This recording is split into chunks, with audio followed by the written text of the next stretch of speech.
wanna live right in a your sight, in a your sight, in a God's eye, me wanna live right. Walk where you want me to walk. Talk where you want me to talk.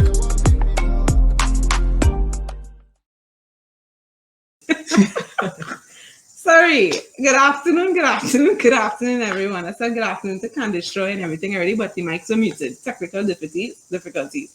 Candace-Joy is with me today. We had some technical difficulties, and clearly they haven't ended just yet. But hopefully that'll be it, and everything will run smoothly from now on. I'm very excited about today's session because of the guests that we have. I am anticipating a very, very, very, very, very good and a very great discussion and impartation from him to us today.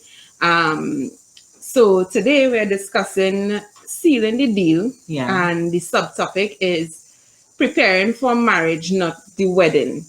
You know, there are a lot of questions, there are a lot of concerns and stuff that people have in leaving the courtship stage, which we have discussed prior, and entering, getting married. And we know, in my line of work in particular, we see a lot of marriages that fail and fall apart very early on, not too long after getting married. And I often wonder, how is this thing happening so quickly? What went wrong?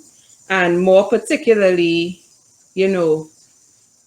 the general thought is that a lot of people get very excited and very caught up in preparing for the wedding or planning their wedding as opposed to the actual marriage part, Candace.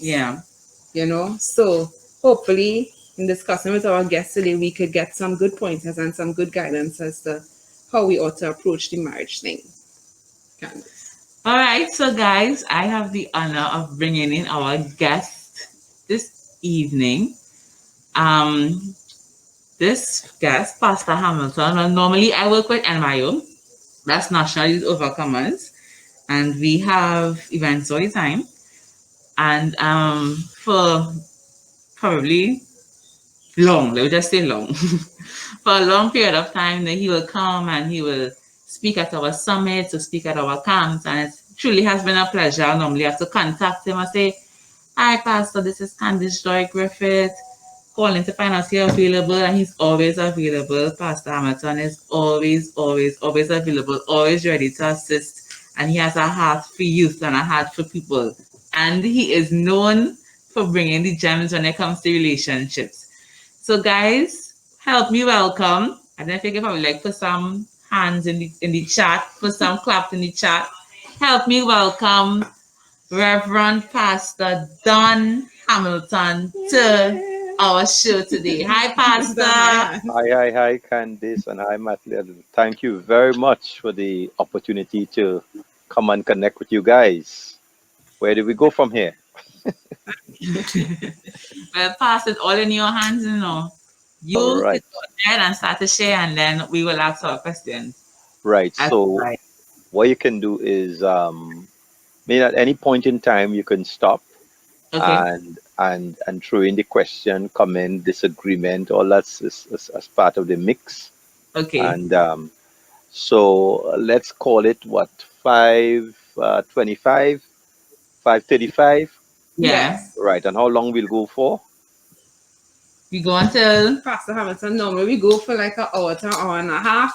All right. We just see how it goes, or whatever is good. All right. So thank you very much. Now, very, very important topic, preparing for the marriage, not just the wedding or the wedding day. And let me just give you a backdrop quickly as to my point of entry into this whole area. Different pastors and ministers have their own area of work. Some into deliverance, some into teaching, some into evangelism, and so on, and some into prophetic. Over the years, I have been to the area of marriage and relationship, and it's over 30 years I've been working specifically in this area of marriage and relationship. But I try to give people my point of entry into this specific area. Um, my first wife, she died about 4 years ago. I am remarried, but my first wife died 4 years ago, and we had a very meaningful, enjoyable marriage for about 30 years. And many people would say, "Boy, you guys have such a exemplary marriage relationship, la la la la la la." But sometimes you see the end product, you don't see the raw material where it started. So I try to give people where it started, which was also a catalyst for me to get into this area of service to the body of Christ. Um, Before I met my wife as a teenager, I had a relationship with a young lady, and that relationship lasted for about 7 years because we were friends from secondary school days, and 7 years is a long time. And within myself, certain challenges started to occur in my head, and that is where I have to put it, in my head. And young, inexperienced, I started to go through all kind of combustion stuff. And so when I entered into Bible school as a late teenager, I think I was 18 or so, 18, I went into Bible school in 1983. You entered into this sacred ground and you say, "Oh my God, I'm going to be a minister." And so the personal issues that I had, not she had, I had in the relationship or thought I had, um, there was nobody at that time to help you walk through relationship. The church generally tell you pray about it, fast, seek the face of the Mm. Lord, everything will work out. But I needed some real practical answers. And so I broke that relationship while I'm in Bible school. I broke that relationship. And therein started my spiral downwards. Because after I broke the relationship, um, I went through some real excruciating frustration and pain and not knowing what to do. My church was down on my back. My pastor's wife was down on my back. My parents was down on my back. How you could do that? How you could hurt the girl so? And they. And then she got a boyfriend, and I was angry over that. Although I broke the relationship, who is this man with she? And and I remember going to a carnival camp. I was a youth president in our church at the time, and we were in a carnival camp in Blanchisseuse, and the young man that she hooked up with came to the camp, and boy, I was mad, mad, mad. I wasn't eating, I wasn't sleeping, and I'm trying to conduct camp, and Tabanka Bonify Tabanka was real. And I remember the Sunday morning I was to speak to the young people in the camp, but I mean, remember, I'm not eating, I'm not sleeping, I'm going through all this pressure. Before Right. I know it, before all of the campers, I fainted. Big Sunday morning, I dropped down before the whole who know what was I was going through. And when I Wait. came and when I came through, I was so shame. I say, "Oh God, I'm going to kill myself. I'm going to kill myself. I can't take it." Oh gosh. So I slipped out of the camp and I went down in the sea in Blanchisseuse, the north coast. And I said they will just find my body, yes. And I going out. And if you know me, I'm a very tall man, right? So I didn't need to go too far. And somewhere along the road, I said, "Look, I got a wake up call because it was about 10 o'clock the night." I said, "Look, stop that shipping." He said, "Come out of the water." And I came out. Wow. And so from that time, I literally regretted breaking that relationship Wow. because in the absence of practical good counsel, young Mm-hmm. people, we make all kind of choices that will break our heart and break our spirit, and I just didn't have anybody to talk to, anybody to lean on, anybody to connection, because I think I love that that girl, and I continue to love her. It's just that I made a real bad decision that I live with shame, regret 4 years, four Wow. years upon years. Wow. So fast track now. I met my wife and we got married. But the first year of marriage was like a living hell because, again, no preparation.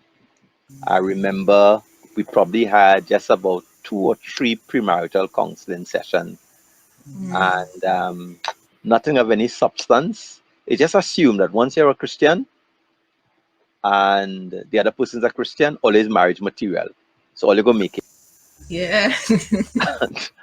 And we came back from honeymoon, and my wife said she was pregnant. I don't know how that happened. And I say, you had to be crazy. And then at that time, we were into our first pastorate. So all of these challenges, you now get married, you're an expectant father, you're into your first pastorate, money low, oh Jesus. And all of a sudden, I started missing and longing my first girlfriend, that 7 year old, really, because it was a 7 years that was stable, that was good. And how in the world I left her and I got married. No, nothing was wrong with my wife. It's just that the adjustmentation, according to the Jamaicans, in marriage, that first year was just therapy. And I said, oh my God, I miss this girl, I miss this girl.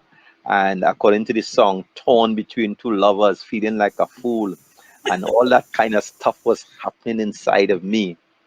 And and who could I talk to? Because here it is, I'm a young pastor. Who would understand what is happening?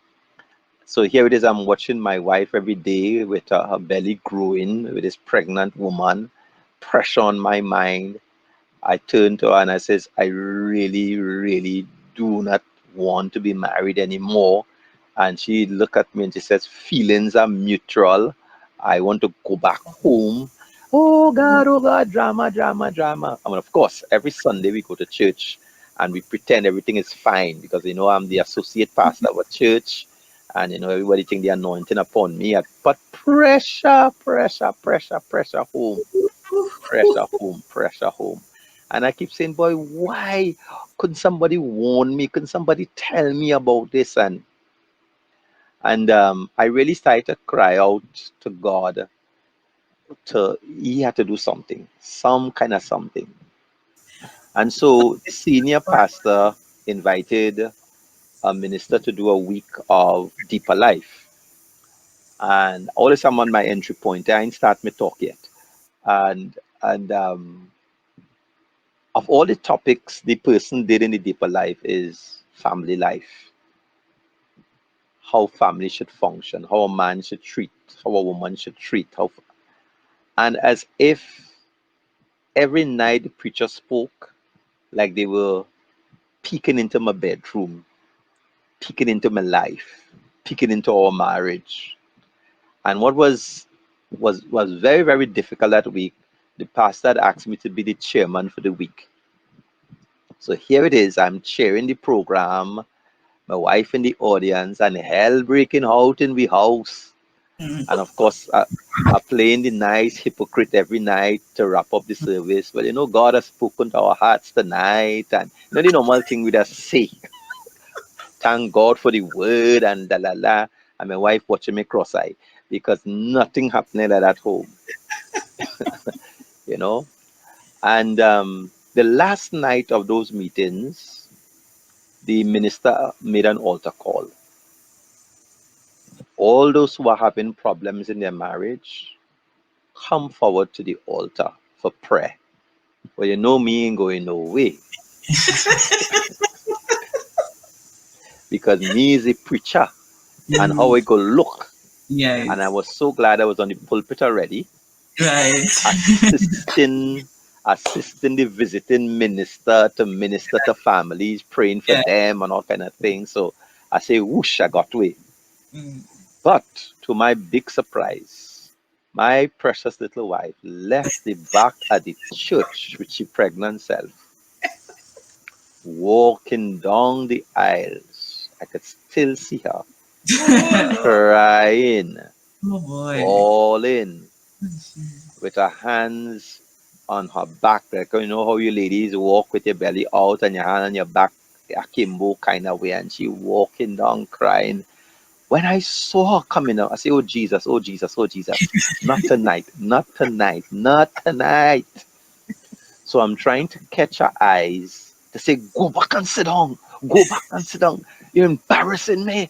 People don't have to know we business." And I trying, but she crying and looking up in the sky. I don't know why she looking up in the sky and not at me. So eventually, she found herself at the altar. Oh Jesus! I wish the earth could open up and swallow me.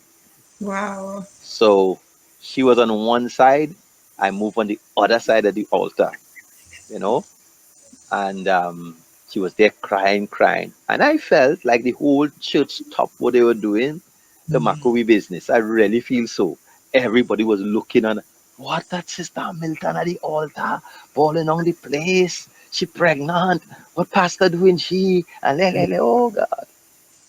So I dug my heels in and I'm saying, lady, you in this alone. Me ain't coming no altar with you and stand up with no. And everybody there, husband and wife, husband and wife. But she was so conspicuous at the altar that the preacher who don't know us turned to her and said, lady, is your husband in this service tonight? Oh God, oh God, oh God, oh God, oh God, oh God, oh God, oh God.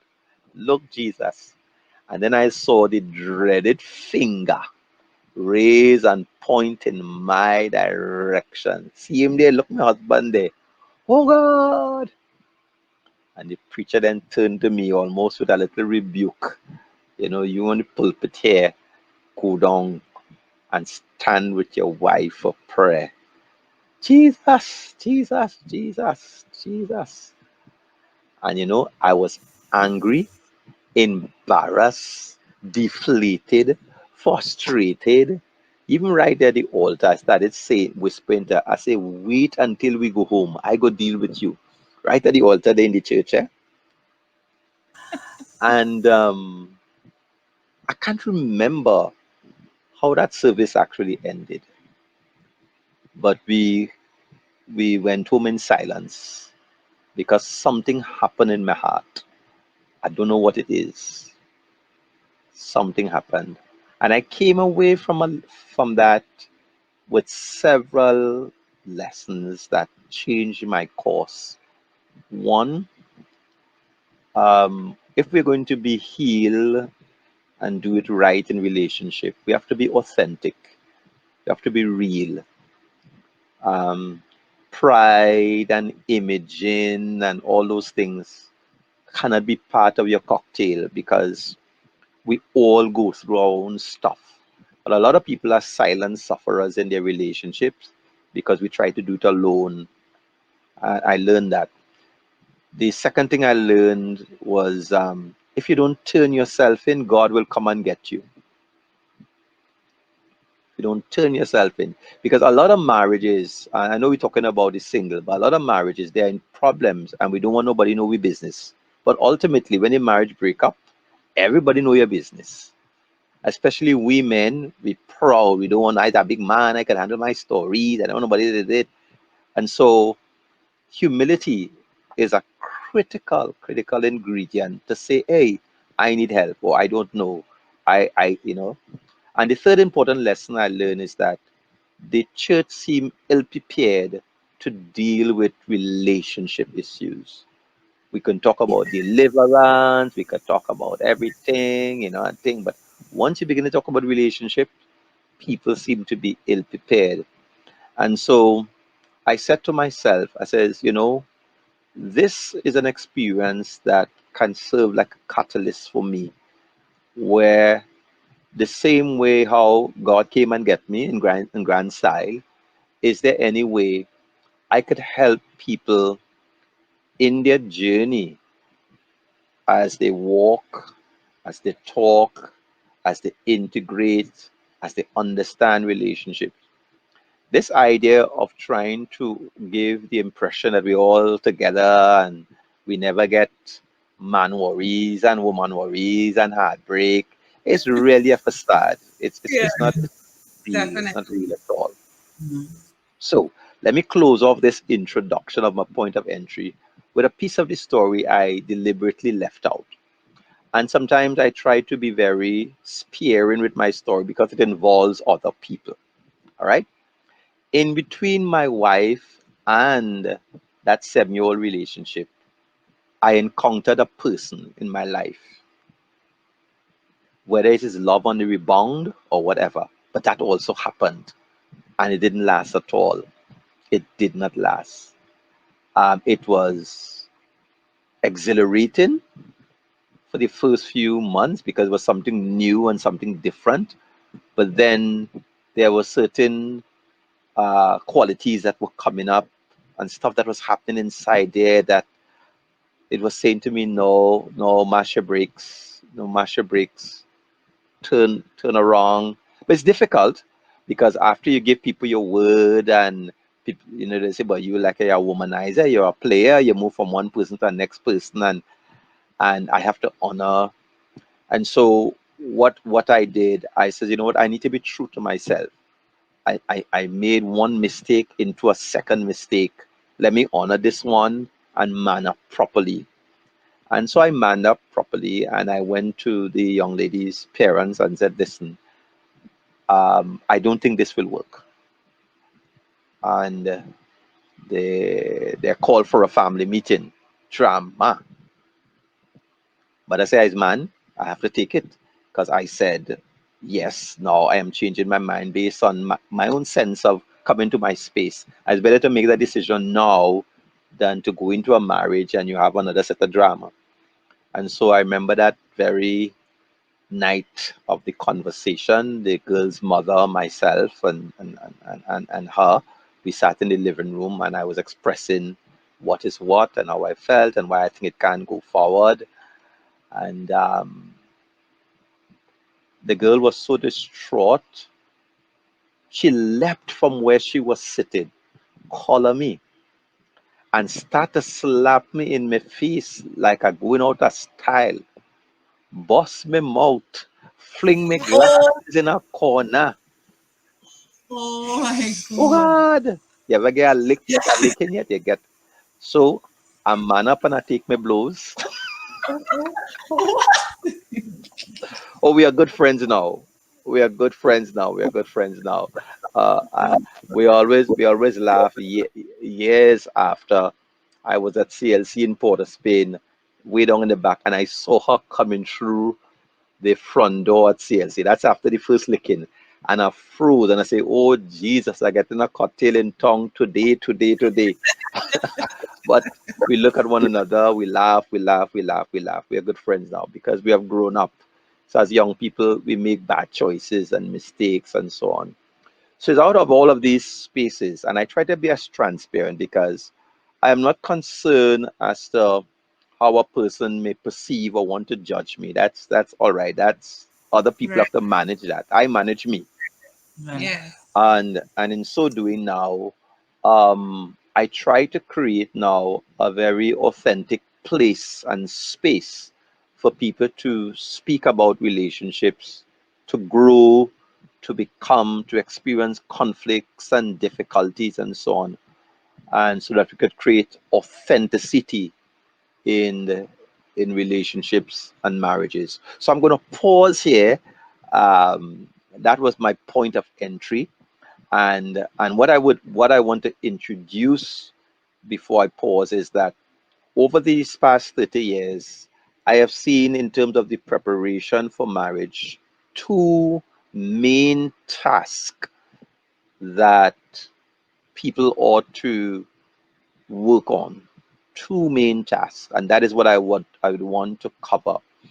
Um, but before I go there, um, let me pause and invite any questions or comments based on my introduction and entry point into the ministry to couples and individuals. There is no such thing as a foolish question or intrusive question, once I could answer it and it doesn't implicate anybody else in a particular way, I would I have no problem speaking to it. Awesome. To be honest, neither Candace or I have any questions at this point. Right. But comment wise, though, thank you so much. You've laid the foundation very well, particularly being so open and so honest. I think everybody is now comfortable to be able to ask whatever they would want to ask. We know where the experience you've come from. And I mean, you get licking and saying, I ain't have that Yeah. experience yet. Yeah. And Yeah. I'm glad that you're here so that I will not have to have that experience. And then I will have that experience. So, I mean, we just here open. I am like a sponge, just ready to soak up whatever you have Okay. to say. All So, right. Thank you very much. All right. So let's get then to the two main tasks. And I'll tell you how I arrived there. I always like to map my journeys. For many, many years, I've been doing premarital counseling, and something started to bother me because I felt that something is missing because I follow the traditional path of what I call the grocery list type of counseling. A grocery list would be we talk about sex and communication and finance and money and this and that, and that I call it the grocery list. And because that's how we were taught, I follow the pathway of, okay, what kind of person are you looking for? And you look for all of the qualities and you discuss these qualities and so on. And there is a level of value in that. But here was my challenge. My challenge was, who are actually the movers and shakers? In other words, you can talk about communication, but there must be a communicator. You can talk about, I enjoy this food, but there must be a chef. I can say, Mateela won this case, but there is a lawyer behind that. And so my concern was move from the outside and go to the inside, um, so that it takes two healthy individuals first to make a healthy relationship. So unfortunately, what we do, we go at the relationship and not at the individuals. So this changed my whole paradigm and approach. The other thing that happened in the journey is that I stopped counseling people who come to me because they are going to be married. I don't do that anymore. Maybe if it's 2 or 3%, that might happen. But once you come to me with a date, hardly likely I will do any counseling with you. My philosophy is that I will counsel you to see if you should get married, not because you're getting married. So that's a shift that took place. That there's a shift Yeah. that took place with me, primarily because sometimes I start going along with you, working in the preparation for marriage, and there might be some stuff that comes up, and that says to you, mash your bricks. But people are already so invested, you know. I buy the ring, I buy the dress, the invitation going out, how we go look, you see? And it creates a pressure on the counseling because they want you to rubber stamp things that you're having your doubts about. And so that's another thing that has shifted in terms of the grocery list. I remember, so I can be very direct now. I remember working with a couple for about 3 months because I have a window of time. And at the end of that period, because every month at the end of each session, I try to give a feedback evaluation as brutal as possible. I said to the gentleman in the girl's presence, don't marry that girl. She's trouble with a capital T. Ay, ay, ay. Well, she said, who the hell you think you is to tell my fiance that I is trouble? And I just turned and say, you see, that's what I'm talking about. Because I discovered during the preliminary session that you had to agree with her for her to like you. Once you disagreed or you give a diversion view, oh God, she get like a ninja and she start chopping and fighting and so on. That's what I'm talking about. Okay, they still got married, and after 6 months he called me and said he wants out, blah blah blah blah blah blah blah blah. The point I'm making is that in my metamorphosis and changing the way we really should be thinking of doing premarital, not because there's a date, but to see if there should be a date, and be open enough, big enough to walk away, to wait, to change your mind. Now, a lot of people, particularly in this closed community called church, they have a way of matching people together and say, oh, they look good, or they should get married, and da da da da da da. So young people are not allowed to talk. They're not allowed to explore. They're not allowed to be. Once you see a boy and a girl talking, oh God, all they go fall into sin. Do something, quick, quick, quick, quick, quick. And so we compound decisions upon decision. And the final preparatory thing to where I am right now, there's a workshop that I do call the 7 building blocks for authentic relationships. The 7 building blocks, emotional building blocks, that is, the 7 emotional building blocks for authentic relationship. And I try to speak to that too. One of the emotional building blocks is emotional integrity. Emotional integrity is speaking the truth to yourself about what you feel. Emotional integrity, speaking the truth to yourself. Because the greatest deception is to lie to yourself. And I remember doing that workshop in Antigua, and one young lady came up and she said to me, Pastor Milton, I feel liberated tonight after you spoke about emotional integrity. She said, my husband and I, we've been married for 5 years. I got pregnant outside of wedlock. We were never boyfriend and girlfriend. It's just something that happened, a flukes, a one night something and whatever. The church and my family came together and said, oh, you have to get married because all these Christians and how we could look and whatever, whatever. And she said, I got married because this is what the church said to do. She said, but I never loved him. And I knew it to myself. And she says, this is 5 years now, and I still don't love him. They tell me love will grow. She says, I think he grew in love with me, but I grew away from him. We have 2 more children, so now we have 3 children. She says, the church spiritualizing it and say, the Bible say, and God says, and this says. She said, but I know in my heart how this thing started. I did not love him. It was just a bad indiscretion that happened one night. And she says, it's time for me to start speaking the truth to myself, truth to my husband, and truth to my children. Now, you see how that is complicated now after marriage? So she said to me, should I go home tonight and tell my husband I never loved him and I don't love him? Wow. I said, lady, that's a damn good question. I can't answer it. I ain't going to answer that. But the point I'm being is that if we learn to speak our truth to ourselves and have emotional integrity before marriage, it will save you a lot of impression management.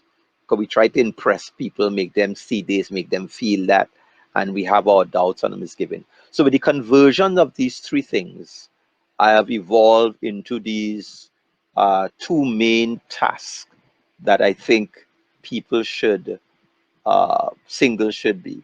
Number one, we must be prepared to be psychosocially married, not merely legally married. Prepare to be psychosocially married, not merely legally married, or psychologically married, not merely legally married. Um, so it's like this. when we talk about legally married versus psychologically married, it is a core issue that continually plague married people because the preparation wasn't made. Let me give you an example. Um, Many years ago, a serviceman came to me, he and his wife, and I don't give all the details, right? Just for the integrity and confidentiality. But both of them, they were limers. They liked to lime in their singlehood. They hang out at parties, they hang out at fetes, they hang out, they lime, they lime, they lime, they lime. Okay, they got married. They have 2 children, but he's continuing to lime. So, in other words, he did not make the crossover. So, he's legally married, but he's socially single. He's legally married, but he's psychologically single. Mm-hmm. So, when she said to him, "But honey, you're leaving me home with the children. Couldn't you stay home? Help me with the house?" His response was, "What are you trying to change me for? You met me liming. All of a sudden, I have to give up my liming to please you." Wow. And I've heard that argument mutated in all different forms so that people who are not prepared to be psychologically married, they're not prepared for marriage. Or psychosocially married, they're not prepared. It is a, you see, what happens that, so you can say, next week, Saturday, I'm going to be getting married, and everybody excited about it. You have the date, you have the venue, you have the best man, the groom, everybody in place. Now, because the minister says, "I now pronounce you man and wife," it doesn't mean that something magically on automatically a switch go clicks. I am married. Right. Mm-hmm. Right. You have the paper. You Mm-hmm. sign on the Yeah. dotted line. You smile for Right. the camera. But Mm-hmm. psychologically, are you married? So when we say you're legally married now, legally married really have to do with your status in relation to the law, your status in relation to the law. You can say actually it is a contract, okay, and an agreement or a mutual promise in the presence of witnesses, and the witnesses sign that I heard, I saw that you said until death do us part. You said for better for worse. You said. Yeah. So the Yeah. witnesses could verify that, and from there now, you are legally married because you start the process by saying, "You know what, we are going to post our banns." All right, and that legal requirement basically is to allow it to be tested, because anybody could come and say, "Look, I know that person, he married to a woman in Venezuela." So you made yourself, and you have up until, of course, the wedding day to have that thing legally contested. When the marriage officer would say, "If any one of you," that's to the couple now, "know any just cause why you should not be lawfully joined together, you know, or confess it." So you have up until that time to legally contest your wedding, the marriage. And then the opportunity is given to the public who you invite to legally contest this. Speak now or forever hold your peace. And then you have the opportunity to ensure the person you're marrying is the one who you courted. That is why marriage is not to be performed after 6. That is an old thing in the law books. You don't bury and marry after 6. Back then, they didn't have no street lights. So you had to see who you're marrying and who you're burying. So you're doing it with your eyes wide open. From there now, the marriage officer, as a legal entity of the state, say, as a marriage officer in the republic, I now pronounce you. It's a legal pronouncement. And then we take that and we register it. We register the agreement, like a business agreement, Yes. the contract. And so you are legally married. So some people downplay that, but it's an important thing. Some years ago, I was working with a couple, and they asked me also to perform the wedding. And let's say the wedding is this Saturday. By the Tuesday or Wednesday, I got an anonymous call. Are you Pastor Milton? Yes. You're going to marry so and so? I said yes. Says, you see that man you're going to marry? He is my lover. And I'm coming Saturday. When you say, if anybody are going to speak, Oh Lord. Lord have mercy. Oh Lord. And what made it more cute, the person who called was a man, was not a woman. So a man calling about the groom. Oh Lord. You see? So all of this is illegal drama thing. So a lot of people, they go through, while they say preparing for the wedding day. I know all of the cake, the this, the that, but I'm talking about the legal arrangement. So is this my wife? Yes. Is this my husband? Yes. We are just legally husband and wife. But so once they pronounce man and wife, what happens is this. We have the meeting of the bodies first before the meeting of the minds. So you could have a honeymoon, experience sexual, physical intimacy, but yet you have not experienced the other dimensions of intimacy yet. So you're not psychologically married. You could have a child out of that. Share your body fluids, share your history, but you're not psychologically married.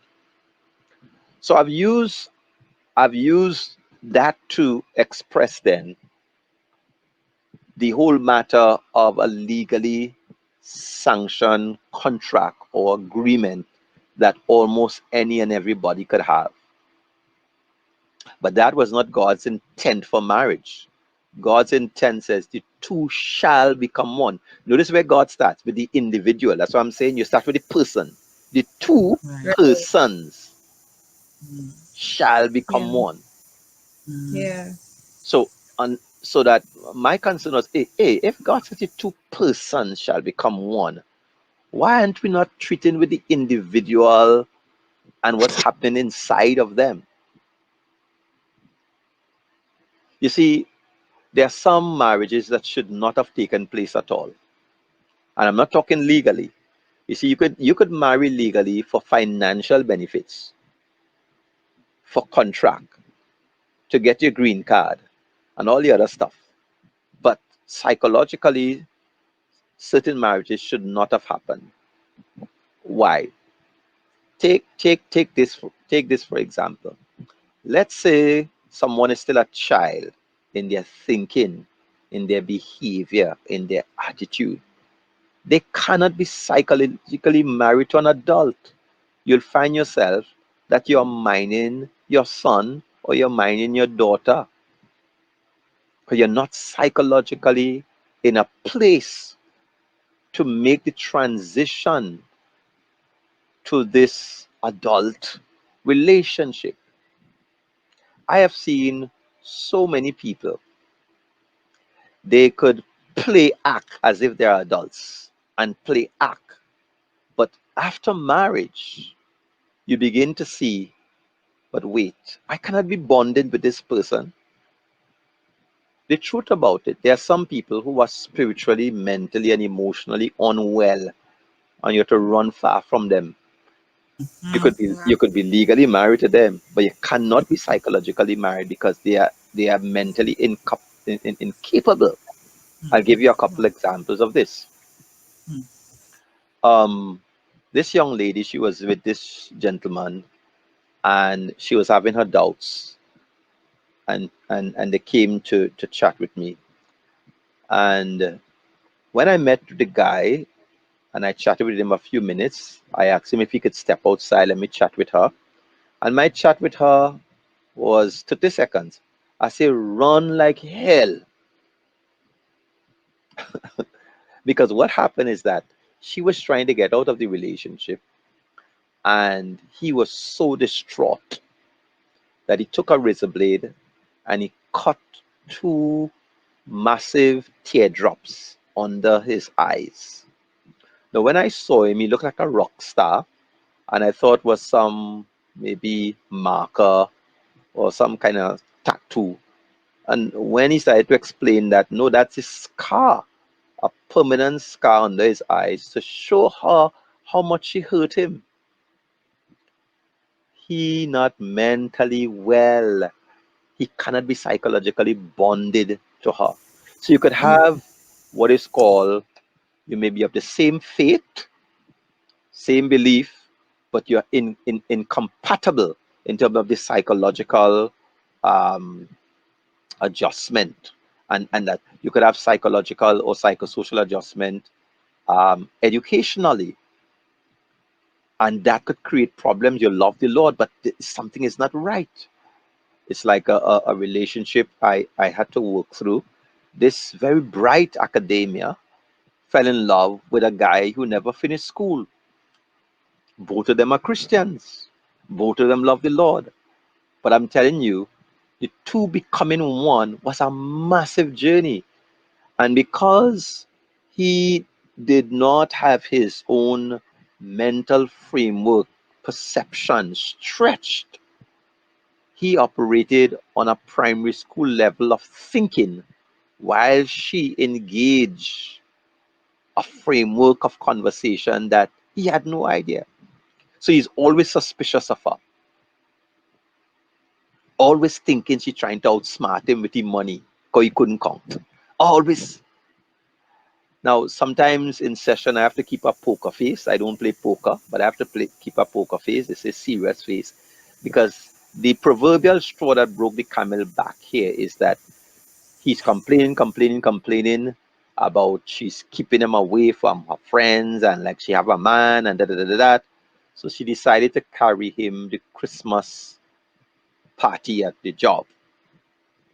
Well, the man was like a cockroach in a foul party, out of his depth. And coming home from the party, because whole night he's sour. And she's recounting to me, and I'm trying not to laugh. I really want to laugh. Here's what he's saying to her. You and your big friends, all you're using are big set of Scrabble words. Only Scrabble words all you're using because I can't play Scrabble.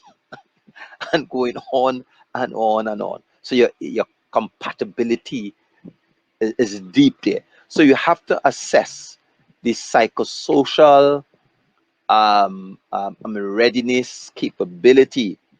So let me talk a little bit of what it means then to be psychologically married. I talk about the legally married as a contract. When you talk about being psychologically or psychosocially married, here it is, you intentionally and consciously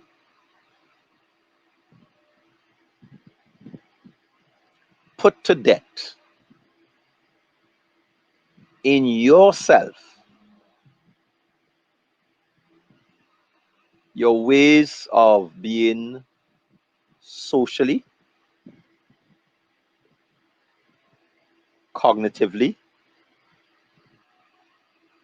emotionally, sexually, financially,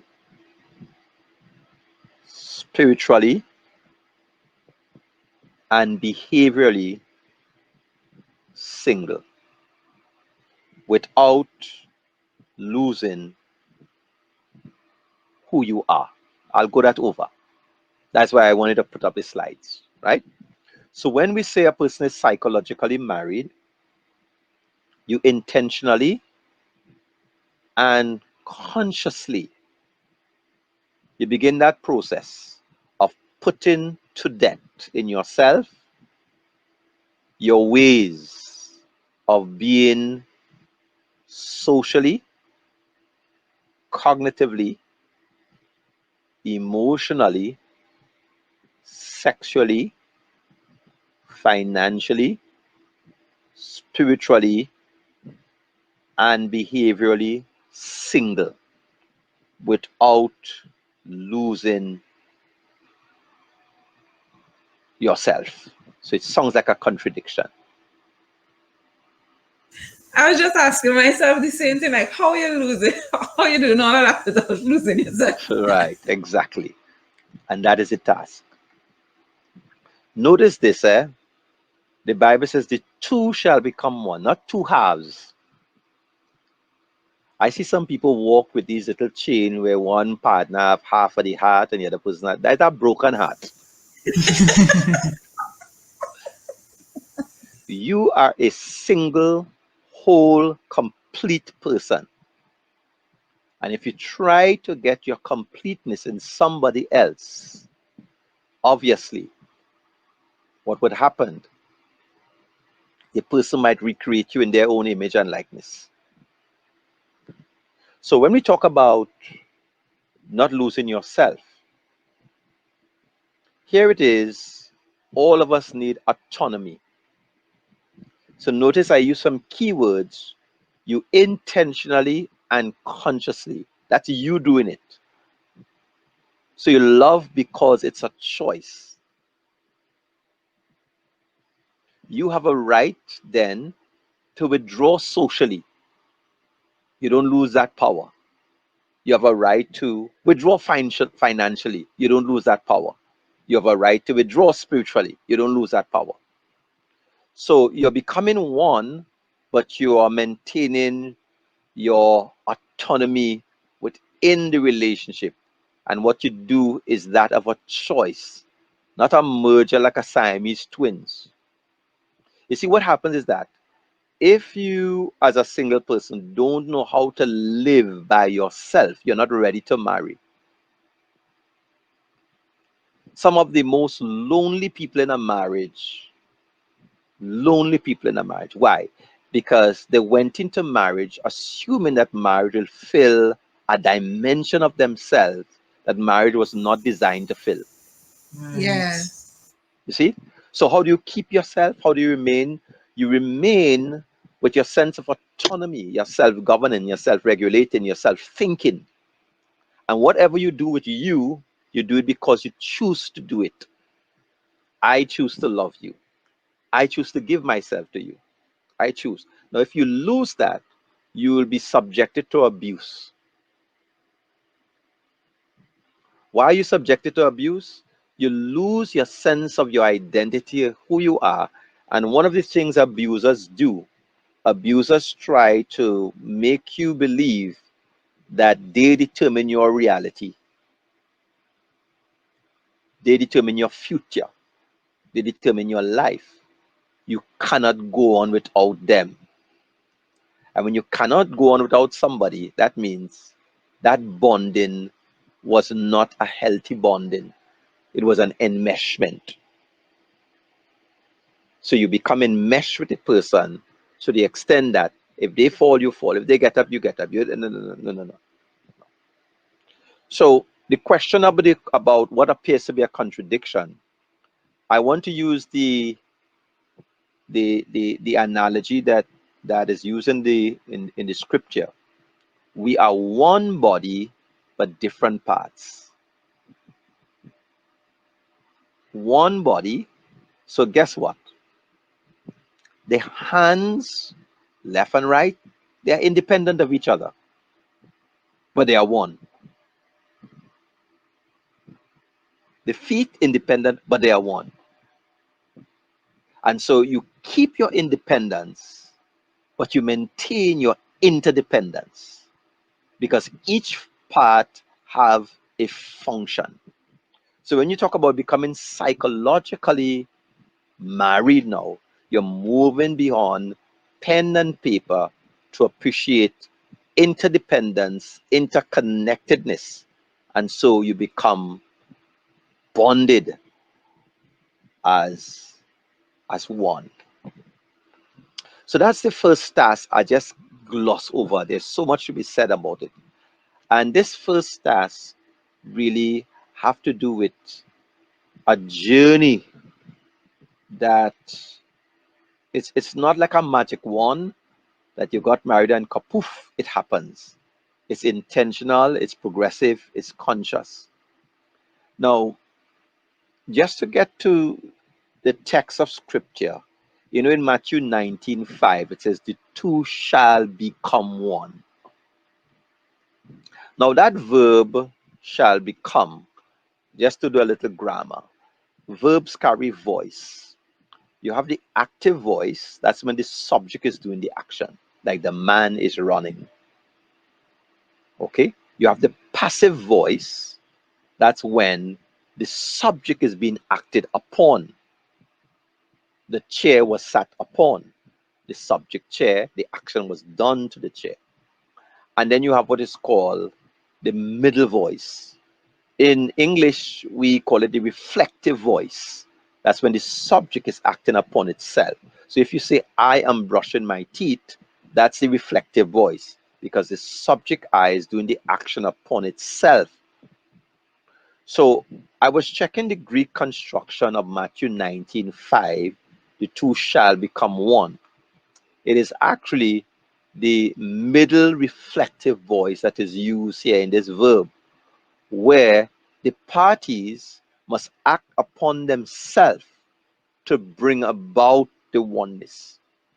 Whenever you find a husband trying to force his wife to become, or a wife trying to force a husband to become, you are then violating the process of becoming psychologically married. I have to be working on and in me to put to death my self-centered, selfish ways of being mentally, emotionally, socially, and so on. Let me give you a for example. I had this couple, this tall guy who married a short lady, and they were putting away their house for the first time. And he got a mirror to put it by the face basin. Guess whose height he used? His own. Poor girl, she couldn't see her face Oh God. when she wanted to brush her teeth. Oh Lord. So here's what happens now. He did not put to death cognitively his way of being as a single. So Wow. what happens is that it's not that he needs to put it so low that he can't see it, because he must maintain his individual autonomy too. So you have to find a space that is good for her and good for him. And in so doing, he's thinking of himself, but he's also thinking of her. Right. So financially, I have to shift into that gear. So let's go back to our serviceman, the limer. So a friend say, hey boy, Don, let me go on lime. I have to now stop and think, hold on a while. While I love to lime, what is the implication of liming now for my wife and for my children? It could be I could go home and have a conversation and just say, yeah, boy, go out for 2 hours now, but remember to come home. Because guess what? So I'm maintaining something of my liming, but I'm doing it now with intentionality. Let's go to the sex and the bedroom. Both partners are supposed to be experiencing pleasure. If a man is just about his own pleasure and he totally forget the woman, guess what? It hasn't caught him yet to be psychologically married sexually. So Right. in so doing, I have to now with intentionality try to understand very empathically, what is my husband thinking? What is my wife thinking? So I love macaroni pie, but my wife do love macaroni pie. And I get a chance to cook on Sunday. Guess what I'm cooking? Macaroni pie. And everybody's supposed to like it because I like it. Is that how it goes? You see? But is that Yeah. let me close this section with giving an example of part of the journey. Many years ago, in one church where I pastored, one of my members was doing a drapery and cushion making design course. Now, nothing in drapery and curtains and cushion strike any chord in my body.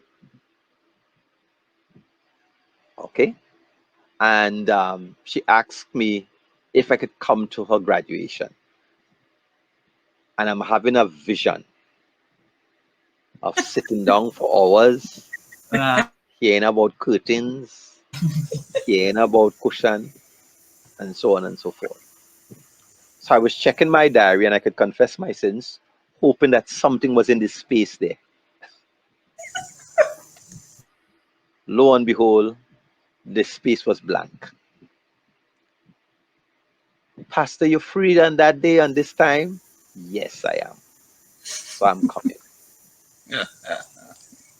So So there are funny. things that your spouse or other people in your space may be doing that is not of your own personal interest. So as I attended the graduation, I had to see the draperies, the curtains, and the cushion through the eyes of the person who invited me. So it became important to me because the person was important to me. That is why you start at the person, not the doing. We have a lot of doing. No, start at being first. And I must confess, I thoroughly enjoy the graduation when I saw her excitement, when I saw the work that she did, and I entered into her emotional space. This whole matter of the conflict between the sexes is primarily because we have not allowed ourselves to enter in and be married psychosocially. We kept the legal thing and we hope the partner will now navigate from that standpoint. So that's the first dimension, which I said we have much more to say, but we just pause here for any questions, any comment as a psychosocial task for marriage.